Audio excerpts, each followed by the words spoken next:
Find the inverse. That means switch x and y, then solve for y. Okay? I too often see people try and look at the problem and say, oh, I'll change this, I'll change that, I'll change the other, and they end up with something that's just not right. So switch x and y. You got x equals the square root of y squared minus 1 over 6.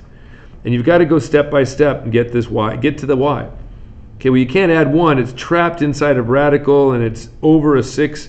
So you got to go in the right order of things. So the first thing I would do is multiply by 6, because that's what's going to cancel this thing. So that gives me a 6x. When you're there, and I'm going to rewrite it out, you don't always have to rewrite everything single step, but if I'm teaching you, and I want you to learn, I'm going to have to do some of this. Okay? This thing here is trapped inside a radical. It's a square root, a little hidden 2. You don't need to write the 2.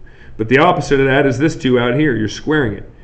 Well, if I just simply do this, that is wrong. And very often, I'll see people do that.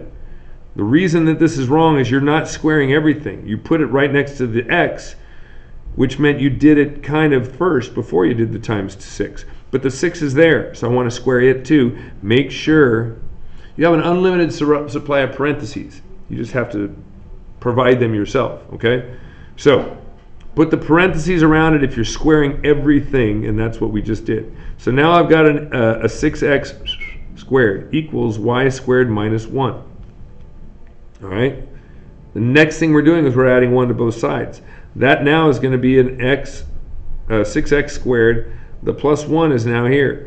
And what I have left is a y squared. So the last thing I'm doing here is taking the square root of both sides.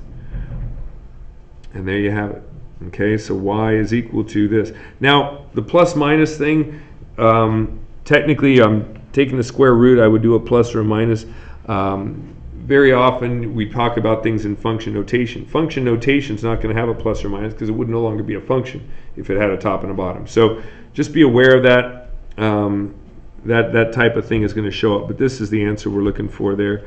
The square root of 6x quantity squared plus 1.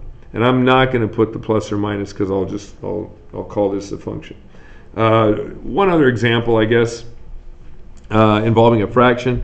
Everything else is pretty much the same, different order.